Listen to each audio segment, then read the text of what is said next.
Welcome back to the weekly news roundup. This is the business edition. And today we're going to chat about a lot of different stories. Microsoft, well, I don't know, you can read that title yourself. What's Microsoft up to now? All right, before we get started, you can help support the channel if you want to by heading on over to switchedtolinux.com/affiliates. You can find the various list of affiliates that I'm using. You can do your shopping on Amazon. You can pick up a trial run of Mint Mobile, which is what I'm using now. Some grammar checkers that do not collect all of your data like Grammarly does. A few other VPNs and web hostings and a few other odds and ends there as well. So with that, let's jump on into the news. First up, Joe Biden wants Section 230 gone, calls tech totally irresponsible little creeps. And all them roaches, I learned about roaches. All right, so of course, if you're unaware, Section 230 there's a discrepancy between a publisher and a platform, okay? So if you're a publisher, like I have a publishing company, I had the right as a publishing company, if somebody comes in and says, hey, do my book on, Apache helicopters or whatever, then I have the right to say, no, I'm a publisher, not doing the book for whatever reason I deem necessary. Because, a publisher could be something that is extraordinarily niche in what they do. And they, even though it's niche, it takes more time, takes more opportunity, things like that. But a platform is something where anybody is allowed in. And what the difference is that if you are a platform, and anybody can post their content, then the platform is not liable for abusive content on it as long as they remove it in a timely manner, okay?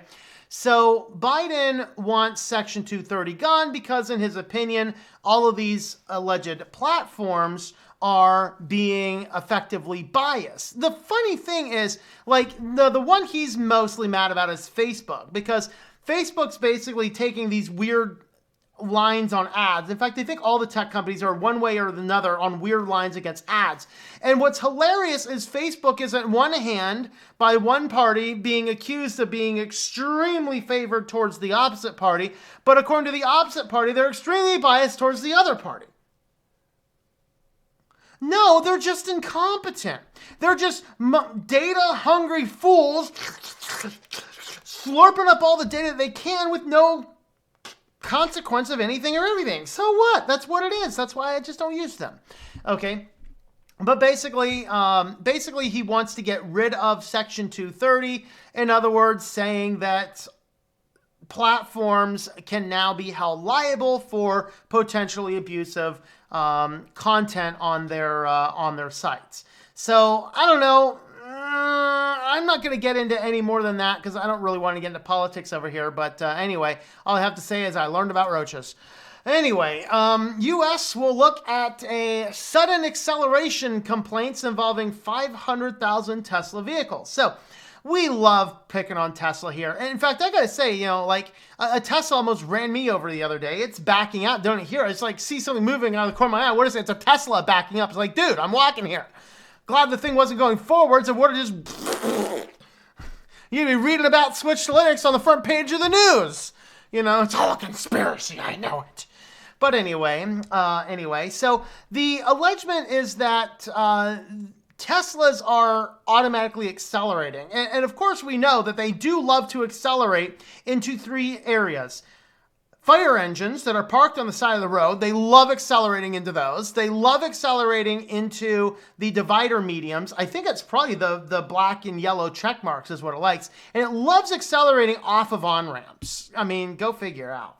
So what happened here is that there were enough complaints and enough reports that the NHTSA actually says it will be reviewing a petition asking the agency to formally investigate and recall 500,000 Tesla vehicles over sudden and unintended acceleration reports.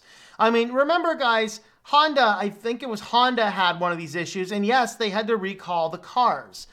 Tesla, it's like Tesla in many ways is getting some free passes, despite we have a lot of evidence of cars actually do this. Now, the question is how many? Is it a problem fundamentally with the cars, or is it something else? So the petition covers 2012 to 2019 model year Tesla S, 2016 through 19 Model X, 2018 and 19 Model 3 vehicles. Petition cites 127 consumer complaints to the TSA involving 123 unique vehicles. Report includes 110 crashes and 52 injuries. So they released a redacted version of the petition, said that Tesla vehicles experience unintended acceleration as rates far exceed other cars on the roads. The petition urged the Highway Safety Administration to recall all Model S, X, and 3 vehicles from 2013 to present. Well, that would be a giant nightmare, but let's see what happens with it. So it cites several crashes due to unintended acceleration. In fact, we covered one just the other day, right? So the Tesla car, apparently the driver was, I don't know if they were asleep or what was going on, but the car went full speed off of the ramp, never stopped, never slowed down, and accelerated through a red light, killing 2 people at T-boned. Okay, so in this one, one complaint driver said the car in California was closed and locked. A few moments later, the vehicle started accelerating towards the street and crashed into a parked car. In Pennsylvania, no, keep them away. In Pennsylvania, was pulled in a parking spot in an elementary school when the vehicle accelerated on its own, the complaint said. It went over a curb and into a chain-link fence. That's all we need. Killer, robotic, Christine-like Tesla cars driving through the elementary school playgrounds. We don't need this, people. We don't need this.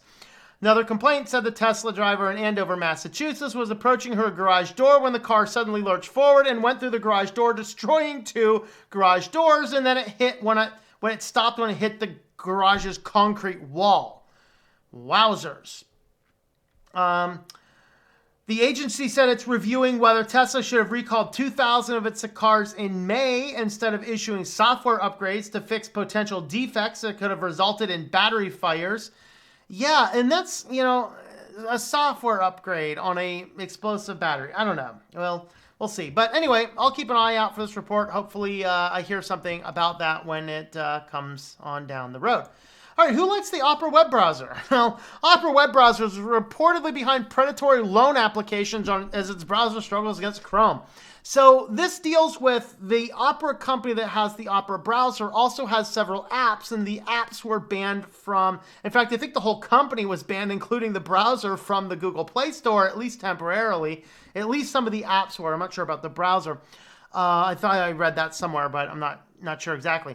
But the idea here is that the apps will have these. So here's this OPESA fast credit loans to M-Pesa. So here's basic information, and basically the Play Store deemed that these were usurious, and so they were pulled from the App Store. I'll also add in here now, Opera did seem to fix the issue that it used to have if you used Opera and went to like Amazon, it would inject its own affiliate code. It appears to no longer do that, at least the last time I looked at the browser. Just an FYI there. But anyway, they said that the report that says this contains a lot of errors and unsubstantiated statements. They kind of believe that Google's just mad about another browser being in the store. So I don't know, take it for what that's worth. That may or may not be true. All right, Google researchers find serious privacy risks in Safari's anti-tracking potentials. Come on, guys, you're just using it wrong. You're using it wrong, people. Stop using it wrong. Okay? So this is the intelligent track prevention that Safari pushed out. Basically was, it's basically going in here and doing some AI to determine what sites you intentionally clicked on, which sites you didn't, and allowing some tracking, blocking some tracking. But it turns out that if you pushed out, if a malicious site got in there, it could obtain a list, bullet points here, obtain a list of recently visited sites, create a persistent fingerprint that follows the user around the web. It leaked search results or other sensitive information displayed by Safari, and it forced any domain onto the list of sites not permitted to use third-party scripts or cookies, i.e. we can block our competitors if we want. So this has been fixed in the latest version. So this information was released. Google released this to Apple first. They just issued the update. So as long as you have updated things recently, then this should be fixed. But who knows? Who knows, right? But anyway, that is what Apple is up to. And on to our feature story today. Microsoft to force Google Chrome to default the search engine to Bing after using the Office 365 installer. What? So if you have Google Chrome on your computer, and of course most people are using Google Chrome, so you probably do, unless you're probably watching this show, you probably don't, who knows. But anyway, you have Google Chrome on your computer and you've set whatever search engine. Maybe you're a full-fledged worshiper of Google, and yes, Mr. Google, and everything is bowed to Google and whatever, and you're using Google. Maybe you're like, hey, I'm DuckDuckGo. Maybe you're like, hey, let's live life on the edge and go with Start Page or something. Well, if you install using the Office 365 installer, it's going to revert. Basically, it changes your search engine on Chrome to Bing. Now, I believe this dealt more with an enterprise install. It was not clear to me if this is on the consumer end as well. Basically, the idea here is Microsoft's planning to use the Office 365 installer to forcibly switch Chrome users over to the company's Bing search engine. Microsoft Office 365 Pro Plus installer used by businesses, so it is a business application there. I guess a personal user could use it as well, would include a new Chrome extension next month that switches the default search engine to Bing. New installations of Office 365 Pro Plus and updated installs will include the extension as long as the default search engine in Chrome is not set to Bing. Once again proving that Microsoft is, at best, a pup and at worst, malware. We're installing Office, people. We're installing Office. We're not doing anything with web browsers. Why are you changing the default search engine on my web browser? Wow.